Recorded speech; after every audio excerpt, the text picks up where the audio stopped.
Hi, my name's Corey, 23, and I live in the Bible Belt of the South. Um, what really pushed me to make this video was actually the fact that I had a friend who had been saying that he was dying to make a It Gets Better video, but he didn't feel like anybody would listen because he's not famous or anything. And I told him that he should make one because I had made one last year for an event that I did through my internship at college, um, trying to bring awareness to LGBT issues and suicide prevention among the LGBT community.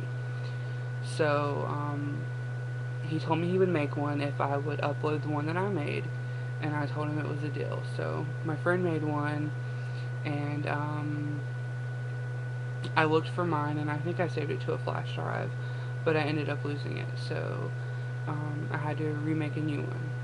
Um, I would say that the first time that my life was touched by suicide um, was when I was 16 years old. Um, I had a best friend who was honestly the most amazing person that I'd ever met in my life, and to this day have ever come in contact with. His name was Matt. Um, we immediately just kind of clicked when we met each other, and from then on we did all kinds of stuff together and spent a lot of time together. Talked every day on the phone, on instant messenger. Um, he was just one of the most amazing people I've ever met in my life. Um, at the time, I think we both knew that the other person was gay, but we never really talked about it until Matt came out when he was 16. Um, I just remember it being really hard for him. He would tell me every day that he was getting bullied at school, called a faggot, a queer, a fudge packer, all kinds of terrible, terrible things. Getting beat up, getting bullied, getting pushed into lockers. Uh, but he told me that he was happy. He was happy that he was finally able to admit to himself who he was and to other people who he was. His parents didn't take it very well. He grew up extremely religious, and his mom would tell him every day that he needed to pray about it and ask God for forgiveness, and that it was a sin and an abomination. Um, and I really think that it started to affect him on a very deep level. And one night I got a phone call from him, and he said, "I just want you to know that I love you and you're my best friend." And it was weird because we never really said I love you to each other, but I didn't think anything about it. And I just told him, I was like, "I love you too, and you're my best friend, and that's what friends are for, and I'm always here for you no matter what." And he said, "Well, I just wanted to let you know that, and that he was going to go do his homework." So I went to bed and went to school the next day, and I came home to find out that when his mom um, when his mom went upstairs to wake him up for school, that she found him hanging in his closet, and he left a note saying that he just couldn't live with this anymore and that he was sorry for what he was. Life after that was really hard. I was pretty devastated by his death. And I just never really talked to anybody about it.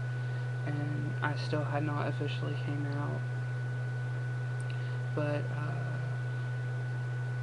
I finally did. And I told a couple of friends, and some friends were okay with it. And I started losing friends. But I knew that that came with the territory. Um, and I still wasn't fully open to everybody, but not a day went by in high school that I did not hear that I was a faggot or queer or disgusting or um, pushed or shoved or made fun of about my sexuality. Um, it just got really, really hard. And I started to think that maybe his way out wasn't so bad, and I would follow the same path. So the first time that I attempted, I swallowed a whole bottle of pills, and got really, really scared. And my mom came home, and we ended up going to the hospital and got my stomach pumped and all that good stuff.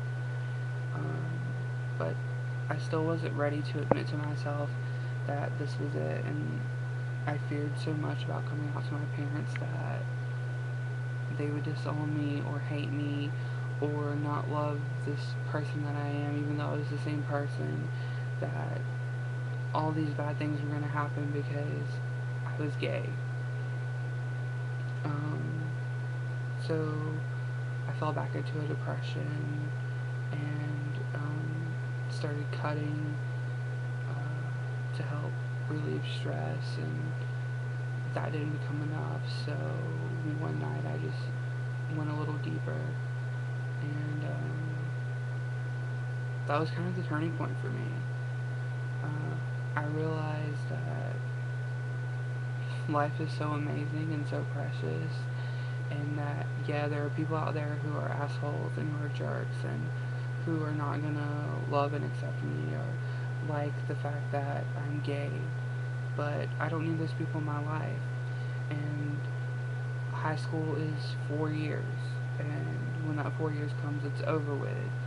And after high school, my life got so much better.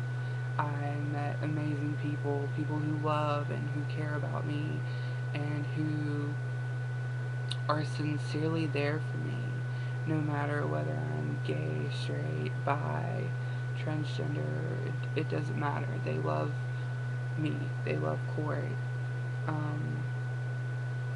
And that's just kind of why I've decided to dedicate my life to helping LGBT youth and working in the realm of suicide prevention as a crisis intervention specialist.